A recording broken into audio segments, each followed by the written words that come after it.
Да, се враќаме во студиото. Како што најавивме, тука со нас е професорот Зоран Шапорик, поранешен министар за животна средина и просторно планирање.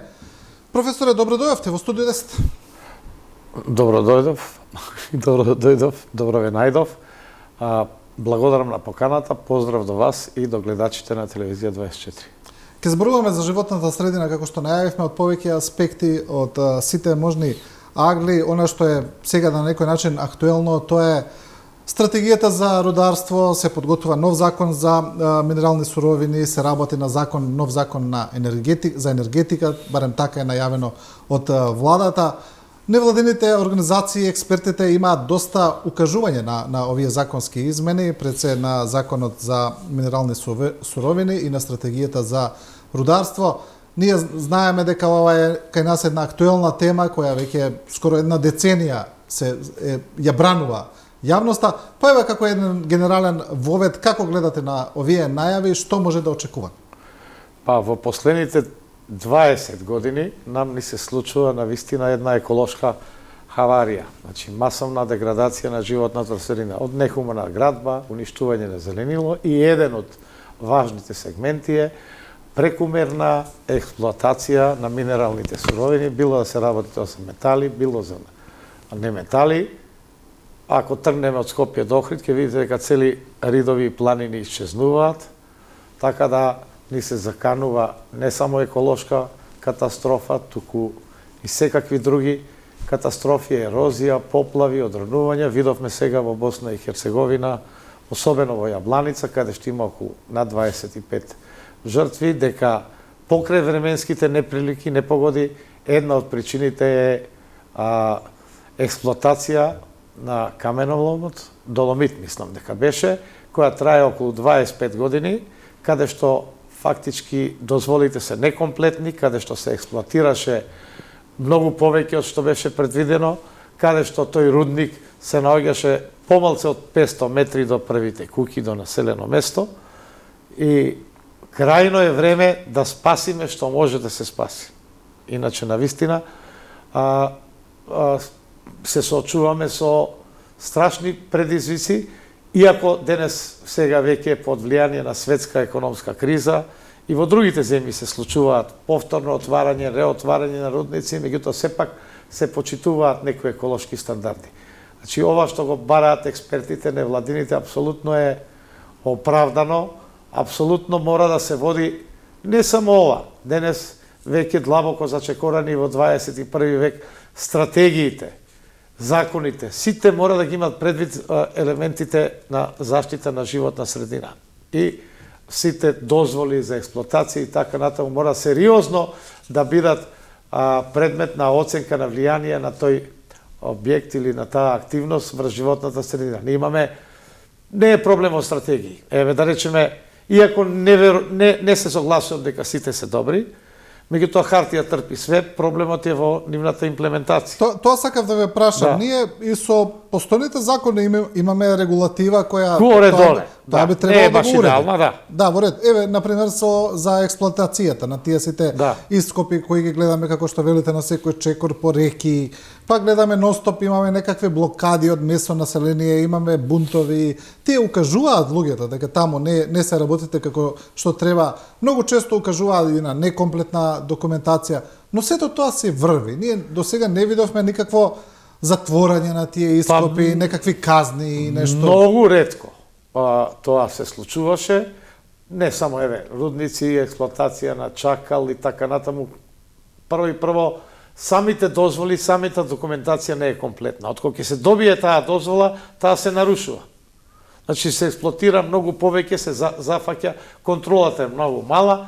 Од друга страна пак видовме дека ни економска бенефит, иако таа не може да биде никакво оправдание за квалитетот на здравието и животот на населението, дека фактички така ниските надоместоци многу малку се наплаќаат, така да имаме блиску до заштитени подречја, имаме така наречени, едно време беше бум, односно, па би рекол и мода, изградба на мали хидроцентрали, дека ќе доведат до некој економски и енергетски препород, од тоа видовме само нарушување на биодиверзитетот, нарушување на токовите на води, намалувањето на води, така да мора сериозно да се фати таа работа. Не само да се направи нешто што нема да се реализира. Така и во другите области. Денес немате област сообраќај, транспорт, енергетика да не е поврзана со животна средина или со сите сектори на животна средина, со вода, воздух, почва, отпад и така. Но проблемот е што еве кога зборуваме и за ископите, вие ги спомнавте и малите хидроцентрали, ми се чини дека профитот е секогаш пред животната средина. Прво се гледа тоа, а потоа се занемаруваат сите останати аспекти. Апсолутно, прво не може да биде профитот никако, бидејќи се работи за опстанок на човечанството, на нашето население. Вие можете, ако гледате само профит, вие можете да денеска, за жал, се уште постојат некои земји неразвиени кои увезуваат опасен отпад. Замислете ние да увеземе опасен отпад, да го складираме некаде, или радио, било какво, и би имале профит. Па еве дури и државата. Но што би се случило после 5-10 години? Половина би исчезнале. Ние едно време увезувавме отпад, додуше не радиоактивен, туку увезувавме отпад кој се гореше, нели? Се увезуваше малку РДФ, не е класичен отпад, и тоа се користи се уште спалување, но во последно време и тука има одредени кошници, бидејќи има строги правила. Европската директива за согорување отпад и другите гарантира, ние согоруваме и во дризла, иако помалце, дека мора да се достигне температура од 1150 степени во 2 секунди. Зошто во 2 секунди? За да се анулира издувните гасови на фурани и диоксини, кои се канцерогени. Да речем, условно, тие 2 секунди е некој трансфер, но кај нас тоа не се случува. Тоа согорување е сега. Со овој РДФ кој се увезуваше, се покажа прво дека немаме доволно капацитети да го испитаме. Од Италија беше увозот, квалитетот на самиот тој отпад, тој се увезе и се врати. И за среќа престана, бидејќи за да се согорува, прво треба да го решиме нашиот отпад. Ние нашиот не сме го решиле, 99% го депонираме, потоа. А од друга страна, тоа е, ако земете многу еколошки, ова е економски исплатливо. Затоа што одредени земји, не само класичен отпад, пред се овој РДФ, значи преработен, не чисто кожа, гума и така натаму, даваат субвенции и на општините, и на овие окрузите второстепена, и на регионите, и државата. Значи фактички тој РДФ се зима бесплатно, дури и транспортот. Значи трошокот е нула, но не може тоа да го гледате профитот на страна. Тој РДФ што беше што за среќа сега е забранен заради согорување, бидејќи немаме соодветни лаборатории да го испитаме тој квалитет, поради големата влажност и содржање на хлор внатре, што беше штетен, значи не беше квалитетен. Инаку јас сум посетил неколку фабрики каде што има квалитетен и каде што се врши контрол. Но имаше професоре тогаш некакви анализи или укажувања, токму кога беше екот, ајде да речеме, на согорување на тој отпад од Италија кој се носеше, дека тоа коинцидираше со најголеми загадувања на воздухот кај нас. И дека тоа никогаш таа конекција не е признаена од надлежните. Видете, за среќа многу кратко тоа траеше и престана. Тоа беше, да речеме, во експеримент. И сигурно и тоа влијаело, но не е главна причина. Ние, ако зборуваме за закадување на воздухот, имаме работи во Скопје. Скопската котлина, уште во средно сме учеле колкав е капацитетот. Максимум 400.000 жители. Ние имаме овде во Скопскиот регион веќе по пописот, а да не зборуваме цел Скопски регион, не само градот Скопје и околните општини, имаме околу 750.000 жители. Ако надодадеме дека се уште имаме голем дел од граѓани кои живеат овде, а не ги смениле документите, значи и што доаѓаат и оние што студираат, дневно ние имаме преку 850.000 луѓе. Едноставно не го трпи тоа. Имате градба, еве овде, не само веќе во центар, Карпош, аеродром, имате тука една нехумана градба, каде што спречува циркулирање на воздухот. Од една страна. Од друга страна, инфраструктура немате. Ни подземна, ни наземна. Во европските земји, доколку се гради една населба, како што се градат сет населби овде, се решава паралелно, односно предходно инфраструктура. Ние веќе го заградивме просторот, немаме каде и да правиме таа, не единствено подземни, надземни. Со тоа се почна, меѓутоа не се заврши, па сеча на зеленило, па потоа големите индустријски објекти, да, кои што тогаш кога бев министер го несовме еколошкиот устав 2005 година, закон за животна средина, кој што сега е менуван 24 пати. Значи, апсолутно треба нов закон да се донесе, кај отпадот нешто регулативата е подобрена, но работа во тоа што многу малку се имплементираат тие закони и контролата не е се уште доволно. Капацитетот на Државниот инспекторат за животна средина полека се подобрува, но тука е мултисекторски, мултидисциплинарен. Треба сите други можни инспекторати и други надлежни да ја контролираат. Имаме процес на децентрализација. Не имаме 40 општини кои немаат инспектори за надлежни за животна средина. И сега И тоа е најчест изговор кога ги прашуваме еве и ние новинарите општините за некој прашање, за некој проблем. Најчест изговор е тоа. Или кога прашуваме за нелегална градба, исто е така изговор, па немаме градежен инспектор или немаме инспектор. Не сме да се дозволи тоа прво. Смо да ви кажам пред може би намерно не ги ангажираат. Сега не ги ангажираат и нема доволно. Некој смета дека пример еве добро, законската регулатива е таква. Доколку одредена општина нема градежен инспектор или било кој, тоа треба да го преземе Државниот инспекторат за градежништво. Градежен, да. Меѓутоа, и тој има неколку инспектори, тој има буџет за капитални инвестиции 5-6 илјади евра со години наназад. Тој вика, ние нашата работа не можеме, па уште да ја преземеме надлежноста од општините. Што ја можем. Многу ми насметат, јас не можам дека е тоа намерно да се направи. Но, ако зборуваме за нелегалната градба, нема оправдување. Нема инспектор, мора да се најде. Има многу начини да се направи.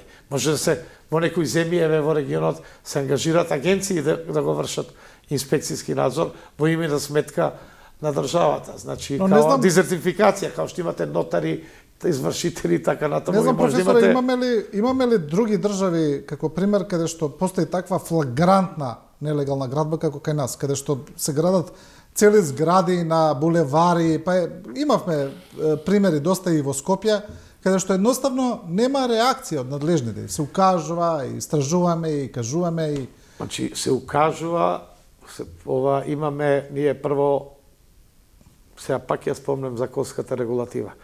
Ние одговорно ви тврдам, како познавач на работите, како што е случај кај нас во закон за град Скопје, ако тоа не е само оправдание, не постои толку таква дистрибуција на надлежностите помеѓу општините и градот во корис на општините. Че општините имаат многу голема, не зборуваме за актуелни состојби, не можеме со актуелните состојби да поврзаме се, значи целовитоста на градот е нарушена. Бидејќи премногу надлежности. Во сите градови, осим во 1-2, кои се де-факто градска заедница, во Европа, кои што се големи градови или главни градови, каде што постојат општини со непосредно избрани органи и така натаму, не постои. Има и градови Загреб, Лјубљана, немаат општини. Зборуваме за овие што постојат. Сакате за Белград, Брисел, Виена и така натаму.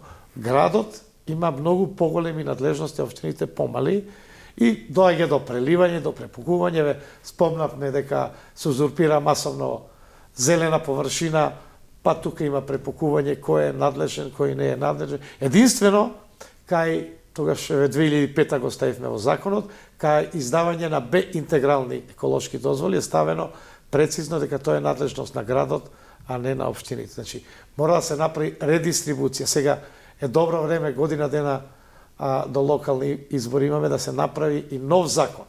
Но исто така мора да се направи и општините и државата. Морам да споменам само кратко една секунда, еден пример, на помалце од километар до граничниот премин Богородица, постои, ајде да речеме, легална депонија за шут, која што е 100 метри од автопатот, која што требаше 6 месеци, мислам, издадена некоја дозвола да се складира времено градежен шут од државата, бидејќи автопатот е надлежност на државата, не на општината, и тој се уште стои. Тоа е навистина грда слика, вие имате тука туристи, па гранични гледаат на 100 метри од автопатот, на километар влезот во Грција, имате на огромна депонија која што не само што беше некаков изгор од време, а и да го земе, но таа си стои и се зголемува. И нема Значи има многу аспекти, не само еколошки, туку еве да речеме и туристички, визуелни и така натаму. И нема тука не се знае кој е надлежен. Се знае, се знае, државата.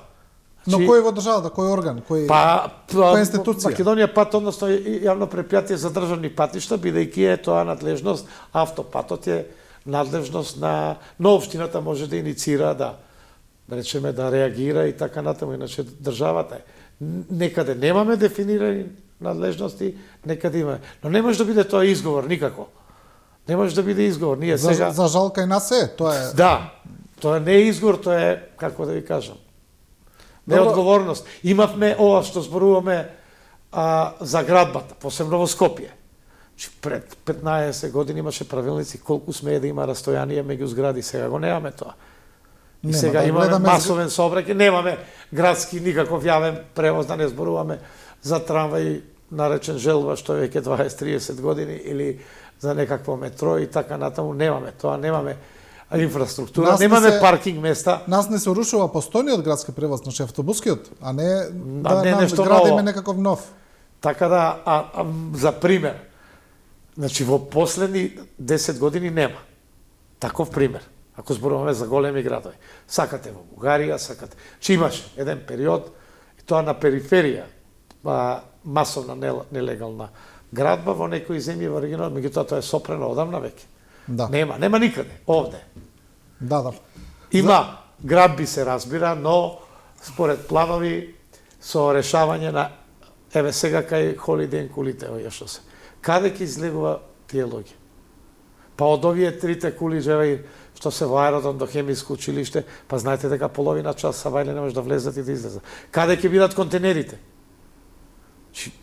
Едноставно се дава и изговорите се тие. Претходните го донесоа ДУП-от, бидејќи сепак од надлежноста е на општините на ДУП-от. Па викав тоа бил приватен имот. Па сега се намали 50%, 30% приватен имот, па ќе ја доформи парцелата со државно земјиште, па и да е приватен. Прво, дали мора да се гради на приватен имот зграда, па дали мора 15 или 10-12 ката и толкава. Па имаме, сега велиме, е одговорност за зеленило. Само во партер се прави, демек дупло, ако е зграда од 10 спрата, дупло зеленило, деценијски дрва имаме, се сечат, се ставаат грмушки, а габаритот на зградата од 10-12 ката, значи мора и законски да се менува и да се вратат тие акти, постоje акти, каде што имаше растојание, сега влегуваат од балкон. Неколку метри се неколку метри. Се имаше точно која висина, колку тоа реагираат и архитектите и така натаму. Или значи профитот по секоја не може да биде. Точно градежништвото е 10-12% од GDP, рударството е 10-12% за жал. Таква да речеме или таа одредба каде што треба зградата да има 20% зеленило, гледаме дека тоа се карикира некако, ќе става. Тоа е карикирано, се мисли на партерот само. Да. А не се гледа колкава е висината. Да. И не се гледа инфраструктура. Еве кај Холидей се градат зградите. Како ќе излегуваат и уште не се завршени таму кај Лимак. Како ќе излегуваат луѓето, збориме од сообраќајен аспект. Дури се имаме узурпирано. Ние имавме пруга према Ѓорче Петров, кои е објекти за кои се легализирани. Сеа веќе бараки што беа и така натаму. Имате оној булевар, се не знам како се вика, од Нова Македонија па натаму. Се уште згради се до тротоарот. Значи, кога некогаш некому би му текнало да проширува улицата, нема каде. И изговорите се, па тоа е од претходниот, предпредходниот, најчесто се чека реализација на тие дупови и тие маркици фамозни, после 10 години и ете тогаш издава градежната дозвола. Добро, да се вратиме малку на рударството, како што кажавте, важна гранка кај нас, еве се работи нова стратегија за рударство. Па еве и она што го кажа како забелешка и невладините организации и експертите, тоа е искористување експлоатација не по секоја цена, усогласување со државните стратешки документи за животна средина, не за рударско центричен концепт и промоција на Македонија како рударска земја. Така е ова, што е во колизија со сите македонски и европски стратешки документи за зелена енергија. Мене ми е прашањето дали ние можеме вака да направиме некаков баланс помеѓу потребата, можностите за заштитата на животна средина. Бидејќи не ми се чини и мене разумно да го отфрлиме рударството како галка, дека не ни требаат рудници, како што некои велат. Мислам дека тоа исто така не е разумно, но можеме ли да најдеме баланс со заштита на животната средина? Значи да го отфрлиме комплетно рударството не можеме, иако да речеме рударството кај нас е сега со неколку рудници, што не е, да речеме, условно под наводници толку пресена експлоатација на доломит, на камен и така натаму, кој што е ептен забегано. Не може да биде толку за да ги срушиме планините, да имаме ерозија. Значи не може економски аспект, некаде може, а некаде не може. Да речеме, ако зборуваме за рудниците, точно треба да бидат стандарди, да се уверат, да бидат тие студии, тие расправи, на вистина максимално транспарентни. Да може да ги видиме. Не само ќе се донесе закон, еве сега јавна расправа. Значи во разни фази. Има време, може. И после не само да се носат под европско знаме со децении, да речеме, веднаш во процедура, или пак готов текст ќе дојде, еве сега 2-3 дена или меѓу прва и втора фаза расправа. Може да се најде баланс, но не по секоја цена. Не може, еве јас да ви кажам, овие рудници се спорни во Струмичко, Валандовскиот крај. Иловица. Да, Иловица и така натаму. Јас сум бил, таму едни жители ми кажува, ги убедувале дека ќе биде вака и така. И вика, добро, ние им кажавме и на властите, и на локалните, и на сите, и на централните, погледнете, овде треба да биде јаловиште 300 метри до 350 над мојата куќа. Дали некој би живеел?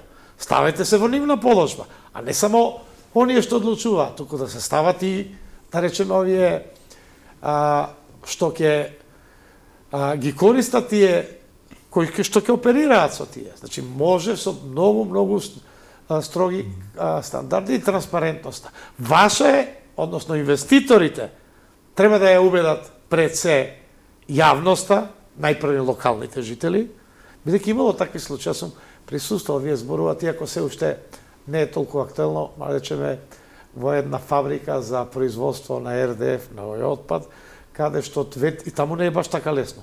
2-3 години се уведува на крај да дозволи, да не прави пречка локалното население, да има увид, секое време да може да влезат во фабрика, што е за производство на отпад во складишти и така натаму, за да дојдат до тоа да на 700 и 800 метри се одгледува овошје, лозови, насади и така натаму. Сега, кога бев таму, не можеме да кажеме дека внатре во фабриката сепак има одреден, иако максимални стандарди. Значи, може и во рударството да се направи, но не по секоја цена. Не може во заштитено подрачје или близко до заштитено подрачје. И сега не може да кажеш, еве, забрануваме 5 километри, зависи од случај до случај, или 3, или 2, или 8. Може да е ваква планината, па да се спушти надолу. Може ли државата да наметне... Гледате, тоа е актуелно сегде во Европа. Иако таа криза веќе доведува и во Шведска дури една еколошка земја во Британија до рестартирање на одредени, посебно со овие санкции со Русија, со Кина. Гледаме Германија дека ги враќа централите на јаглен. Па ги враќа за оден период, иако тоа беше во време на кризата, со гасот се стабилизираше состојбата, така да сепак вака не се прави. Може ли државата да наметне, ама навистина суштински да наметне високи еколошки стандарди, за да ги убеди луѓето, дека тоа навистина не е така, но тогаш ќе мора државата навистина да ги имплементира и тогаш се поставува прашање дали би имале ние толку инвеститори да отвараат рудници, бидејќи толку не, сигурно, али ако се почитуваат, па ако се земе предвид па дека цената на металите многу расте, ние не сме премногу богата, така натаму, сигурно дека би имале интерес, но не може само нивниот профит да биде во интерес на било кој инвеститор. И домашен нема да е странски. Знаете како еве мене на лаик, некогаш ми звучи апсурдно ако кажеме како држава, ние не ќеме рудник на злато. Мислам, нели? Па зависи каде. Тоа е богатство за секоја држава да има рудник за злато. Еве ви имавте популарно Халкидик имавте кај Палигора и така натаму рудник на злато на 3 километри од море. Но тоа веќе беше што е, па друго. Што би значило рудник, еве до Охридско езеро, например, или до море, еве примерот да го спомнеме, колку би значило тоа намалување на туризмот и така натаму. Така да не е баш само еднократна, не да нема, но не може да биде туку така. И треба да биде максимално транспарентно, да секој оној, само експертите, локалното население, да покажат, има дебати, да убедуваат дека се почитуваат, постојат. Иако апсолутно 100% заштита никој не може да гарантира, тоа е веќе потврдено на најразвиени земји, но механизми кои се скапи, третманот и така натаму на кој начин, за да се ублажат, а се разбира и во кој крај, во кој реон. Добро, еве, зборуваме за овој регион, југоисточен, Иловица и така натаму, во ред, кој би се отвориле? Иако голем отпор има. Тука треба да се има предвид дека без оглед не ги интересира инвеститорите која власт, дали пред 5-10 години, може ќе се покренат најверојатно спорови. Мислам дека таму е надлежна меѓународната арбитража по Вашингтон, каде што државата, но државата мора да внимава пред да издава, не само да издава концесија, туку да пред да воопшто испитување да ги има предвид сите тие можни, да речеме, или сега, еве да речеме рудник на 500 метри од населено место. Ке изгуби државата пари, ке изгуби економијата. Ама што со тие луѓе? Некаде се прави, али то се ние не сме мала земја, во Шведска, например, го стимулираат населението да му изградат, што не е баш тоа лесно и популарно, да едноставно да го преселат. Постојат начини, но не по секоја цена. Гледаме дека кога... Ако имате... да замислиме ние. Секој треба... Тој што одлучува. Што би било јас да живеам таму? На 500 на километар. Кој ќе ви гарантира? Значи треба да е подалеку од населено место. Имаме еве пример кога ќе имаме прекомерно загадување на почвата како кај Скопски Охис. И сега повторно имаме најава дека линдарот ќе се носи во Германија, имаме втора тура. Носи, тоа е деценијски проблем, да. Деценијски проблем, дека колку после тоа чини да се исчисти, дека тие пари се непрегледни, дека не може ние без меѓународна помош не можеме да го исчистиме. Не, ова е линданот сега во последните години. Цело време е тоа. Имавме пред уште 15 години швајцарска донација, оние трансформатори застарени кои може да се третираат со плазма технологија во неколку земји, Швајцарија, Германија, кои што можат во евро да го третираат. Тоа е премногу скапо. Таму треба истражување, таму треба странски експерти да се испита. Па имате Базелска конвенција за трансфер на опасен отпад, каде што има многу големи стандарди. Треба да извадите, ако го носите, да речеме, Швајцарија, целиот транзит според Базелска конвенција за опасен отпад мора да помине процедури на дозволи на сите земји. Така да тоа е без странски донации не. Тешко. Овде кај линданот ќе се вршат испитувања прво колку е тој безбеден. За среќа јас колку што слушам дека сепак биле складирани во буриња, дека нема оштетувања, но тој е процес таму е од 65-та година. Се надевам дека нема негде, да речеме, во тој период сепак постоеле некои стандарди 70, верувам дека се почитувале, но тоа е една еколошка бомба не само за тој крај, да речеме, за Пинтија, Драчево, Лисиче, понатаму, тоа е за цело Скопје еколошка бомба. Добро. И без странски донации тешко, за среќа постојат такви, државата мора малце да партиципира, но најголем дел со странски донации може, но многу, тоа се викаат жешки точки. Веројатно може се зборувале во претходни емисии. Жешки точки ви се напуштените рудници, Лојане, па не знам други и така натаму, каде што имаме јаловина. Па имаме јаловина кај Топилница и Велес, која постепено се чисти и така натаму. Значи има многу жешки точки, чие што расчистување е многу скапо и без донација, но и државата мора нешто да вложи. Секциите донатори бараат да има некоја партиципација и државата. Да, добро, за крај, вие уште на почеток кажавте дека поради многуте измени на законот за животна средина, дека е потребно да се донесе сосема нов закон. Еве, Да. кои би биле неколку точки кои вие мислите дека би биле итни, ургентни да се инкорпорираат во тој закон? Значи вака, овој закон е општ, лекс генералис. Општ закон, значи еколошки устав и тој по мене треба што повеќе работи да регулира, што е можно, бидејќи постојат одредени сектори во живота, отпад, индустријско загадување, води и така натаму да не зборувам. Тој треба што повеќе да содржи одредби тука, да се остави помал простор, се разбира, не може сосема во овие специјални закони.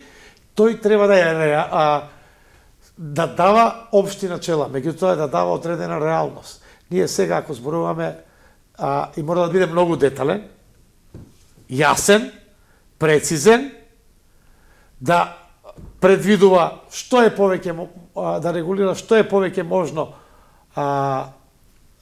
материјата тука, да се остави мал простор во законот за овој вид на отпад, оној вид на отпад, законот за води, законот за почви, за квалитет на амбиентниот воздух, тоа прво треба. И тука треба сериозна расправа, прво ако гледаме и од правен аспект.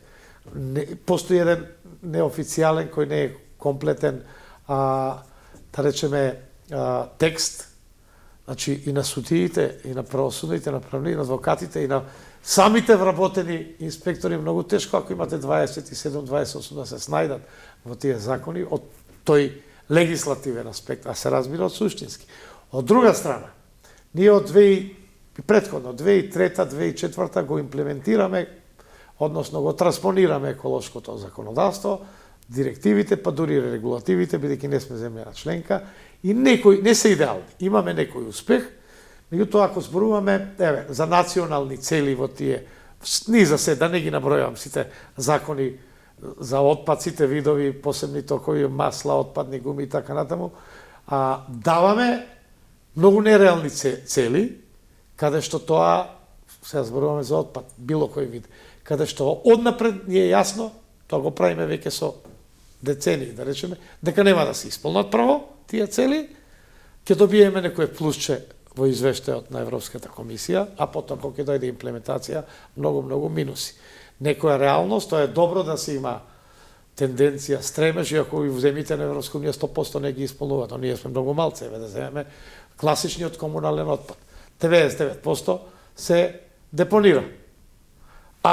Селекцијата тука и свеста ниска и така натаму, и каде што постои, тој пак оди како мешан отпад и завршува каде што завршува во депонијата Дрисла, да не зборуваме дека само некои минимални стандарди депонијата Дрисла ги задоволува. Другите сите веднаш би требало да се затворат. Имаме од 2005-та национален план стратегија за регионални депонии. 8, 7, 6, 5 сега, но и тоа само една има шанси во догледно време, каде што Европската унија инвестираше пари по техничка документација во Собен и така натаму, но ова е посебна тема, значи мора да бидат реални цели, законите сеп колку што е можно, да имаат тенденција. Но, мора да има системна контрола. Ние сега имаме Државниот завод за статистика, тоа што ќе го добие, ако земеме за отпад, разни видови. Општините доставуваат до Министерство, Министерство за статистика, операторите до Министерство, нема системна проверка, нема системна движење на тековите на отпадност. Но има, али многу бавно се развива. Не може да кажете дека никој 100% дека тие податоци се, да не зборуваме, тоа постои во Европска унија, но не во толкава дистрибуција, кај нив секогаш викаат, оперираат, поготово развиените земји, плюс, минус неколку проценти, дека таа евиденција може и не е точна кај нас. Апсолутно не знаеме колку е точна, колку е не. Единствено вие може да контролирате, за Скопски и за другите, колку е примен отпад, таков вид, и тоа е. Да не зборуваме за скроз дивите депонии, така да регионалниот систем за отпад, каде што требаше да се изградат. Многу причини постојат, но и посилна политичка волја, посилно притисок на власта. Ке се наруши процесот, нека се наруши. Ако не ја исполнуваат врската општините, да се направи. Еве сега имаме Некаде отпорно население, некаде ќе се смени, некаде популизам, не даваат и така натаму. Откако ќе се утврдат тие локации да се гради. И тие депонии ги наречува. Јас сите вака, и како професор, и како практичар, дури и тие во институциите, немојте да ги викате депонии само тоа. Целта е да бидат регионални центри за управување со отпад, како што имаме во Словенија неколку, каде што само најмногу 20% од отпадот би се депонирал. Другото би се преработувало. Најдобро е со примарна селекција, гледаме многу лошо. Јако се фалиме, лошо ни оди. Со примарната гледаме дека неформалните некои асобирачи се уште, да речеме, најдобри предрециклатори. Имавме поземни контейнери каде што сакавме европска некои да ги имплементираме, пак имавме голем проблем. Дечињата од ранливи групи внатре дури се доведува во опасност, ниски, тесни отвори и така натаму. Така да се разбира и свеста мора да ја подобриме, но главна одговорност е на институциите, на централната и на локалната власт. Ако локалната власт некаде од било кои причини ниски капацитети, недоволна волја и така, но централната треба да направи. И ние овој систем, не знам, кога ќе имаме, може би за 3-4 години ќе имаме еден регионален центар за управување за северо, кај Свети Николско на што имаше, отпор каде што е вајда расчистено и каде што треба, бидејќи сите студии се финансирани од Европската унија. Пред товарни станици и така натаму, контейнери, возила, општините ги примиле. И сега одредени општини викаат, не сакаме. Не може тоа така.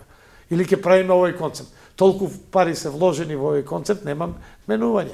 Тоа е тој концепт регионален, али многу бавно се движи, мора да се забрза, така да без тоа ќе видиме како е се земја депонија. И свеста се разбира, али не само свеста. Имаме напредок, да речеме сега во пресека и на младите генерации, па тие пренесуваат на возрастните, на родителите и така натаму, некоја еколошка едукација мора да се подигне. Од градинка до graduate study, што се вика, до постдипломски студии. Тоа се вели ако не подобрат нас, малку децата, добро ќе биде. Не, таму еве в Скандинавија. Копенхаген беше во областа на отпадот. Прв град, сега Лјубљана е прв град. Да, Словенија. Собирање 90 и нешто, но има санкции строги, има камери, има, значи превентивно, не само свеста.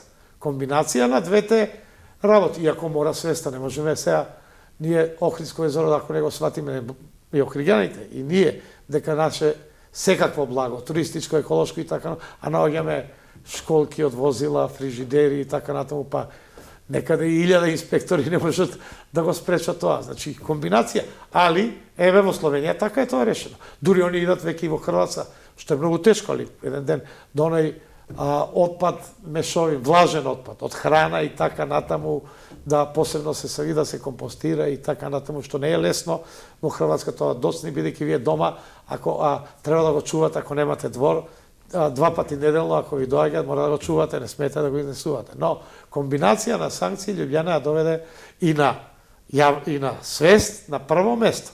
И да имаат изградени регионален центар, каде што, значи, комбинација на примарна и секундарна, она што не може да биде опфатено со примарна селекција, ние имаме контейнери. Па имавме за овој опасен отпад, одамна е забрането да се меша, електронски, електричен, не бројам, од телефони до кабли и така натаму. Па нешто се направија, а сега вие па мора да имате алтернатива, каде да фрлите батерија агрегат, не може сега да обвинувате. Имаше во неколку молови, се стави едни мали контейнерчиња, ако ги приметивте. Да, за батерии. Па прво се и се што фрлав, внатре, второ ги искршија. Ако има у близина камера, ако некој се казни со 1000 евра и така натаму, ако нема, или сега, еве, палење на стрништи, еколошки и така натаму. Ако се казни, има други закони се разбира, но имате во Кочанско по 1000 стрништа одеднаш се палат, кои се закана друга, не само еколошка.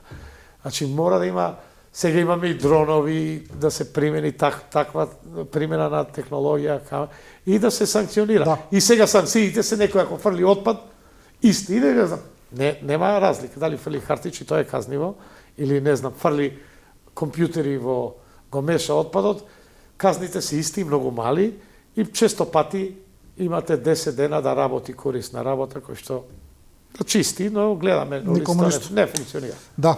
Добро, професоре, ви благодарам за ова гостување, па да се надеваме дека некој ќе слуша нешто. Па да, не, тука е важна улога и на медиумите. Вие постојана пресија, нема откажување. Така е, да. Да вршите едукација, пресија и така натаму. Така е. Благодарам. Благодарам уште еднаш. Со ова го завршуваме првиот дел на Студио 10. Останете со нас, одеме со едни куси, реклами, па продолжуваме со Милан Стефановски.